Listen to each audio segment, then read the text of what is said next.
미국 대통령인가? 현대판 파라오인가? 지금 미국에서 벌어지고 있는 일들 상상을 초월합니다.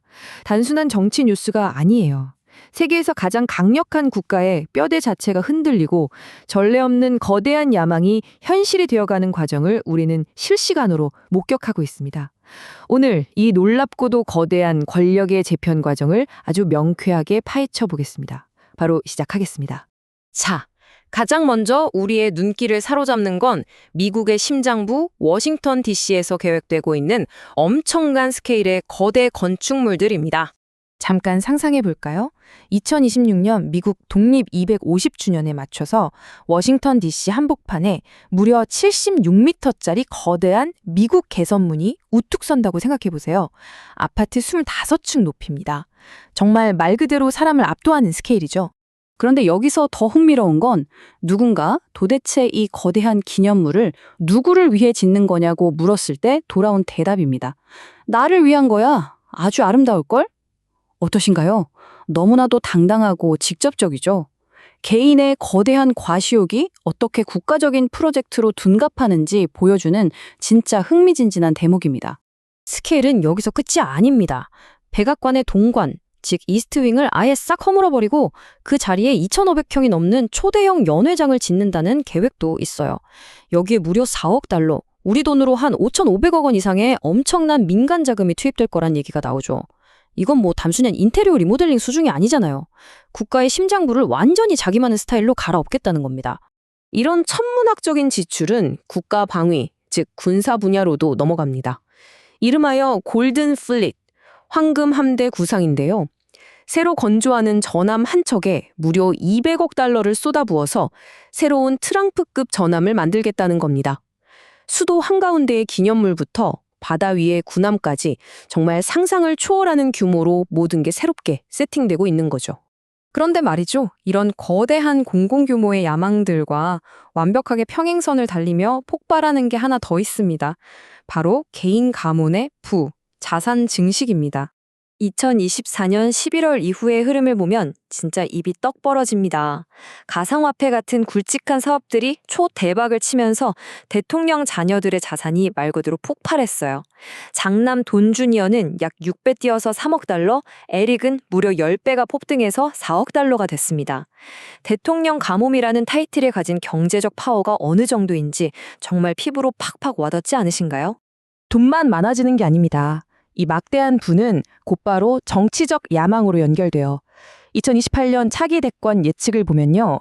장남 돈 주니어가 현재 39% 지지를 얻고 있는 JD 벤스 부통령과 아주 팽팽하게 경쟁하며 유력한 후보로 떠오르고 있습니다. 부의 상속을 넘어서 이젠 권력까지 세습될 수 있다는 가능성이 활짝 열려 있는 겁니다. 여기서 상황은 한 단계 더 진화합니다. 아예 국가라는 거대한 시스템 자체를 하나의 비즈니스 프랜차이즈처럼 만들고 있는 모습들을 살펴볼까요? 우리가 아는 전통적인 정부는 어떤가요? 세금 걷어서 인프라 구축하고 이민 정책 관리하고 그렇잖아요. 그런데 지금은 국가 운영이 마치 글로벌 기업의 프랜차이즈 사업처럼 돌아가고 있습니다. 연방 예산을 지렛대 삼아서 공항이나 기차역 이름에 자기 브랜드를 붙이게 라이센스화하고 국가 정책 자체를 무슨 VIP 멤버십 혜택처럼 다루는 식이죠. 이게 단순한 간판 교체가 아닙니다. 워싱턴에 있는 유명한 존 F 케네디 센터를 도널드 J 트럼프 앤드 JFK 기념관으로 바꾸거나 국가평화연구소를 트럼프 평화연구소로 바꾸려는 시도들. 이건 단순한 허영심을 넘어선 거예요. 미국의 역사는 이제 나로부터 다시 시작된다는 역사를 통째로 사유화하려는 아주 치밀하고 전략적인 브랜딩 움직임인 겁니다. 이 비즈니스 모델의 결정판이 뭔지 아세요? 바로 국가 권력을 수익화하는 겁니다. 100만 달러, 미국 재무부에 100만 달러, 한 14억 원 정도를 탁 기부하면 5년 뒤에 시민권을 딸 수 있는 패스트트랙을 열어준다는 이른바 골드카드 비자의 가격입니다.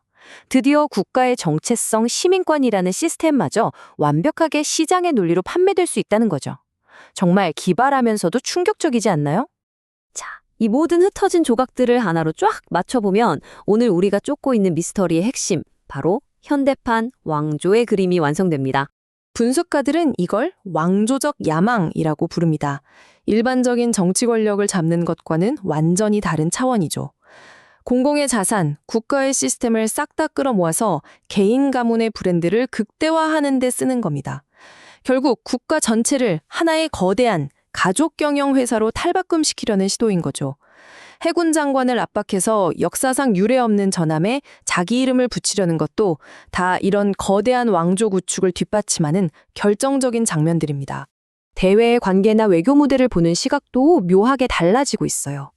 민주주의 가치를 공유하는 동맹국 정상들보다 영국의 찰스 3세 국왕이나 중국의 시진핑 주석 같은 분들, 그러니까 세습적 권위나 장기 집권, 종신 지배를 상징하는 인물들에게 훨씬 더 큰 관심을 보인다는 거죠.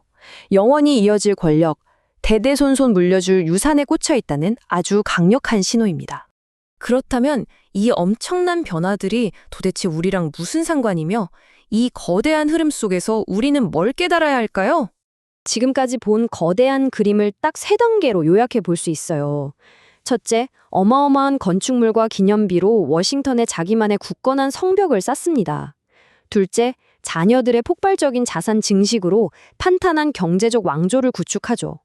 그리고 마지막 셋째, 미국이라는 초강대국의 운영 시스템 전체를 완전히 사유화해서 프랜차이즈 브랜드로 만들어버립니다. 진짜 소름 돋을 정도로 모든 톱니바퀴가 완벽하게 맞물려 돌아가고 있지 않나요?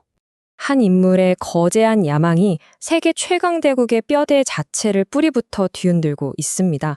지구상에서 가장 막강한 국가가 마치 어느 한 가문이 소유한 프랜차이즈 브랜드처럼 운영된다면 말이죠. 과연 세계 경제와 국제사회의 오랜 질서는 어떤 거대한 파도를 맞이하게 될까요? 미국 대통령인가? 아니면 현대판 파라오의 진정한 굴림인가? 우리 모두가 눈을 크게 뜨고 이 질문의 답이 현실이 되는 과정을 지켜봐야 할 때입니다.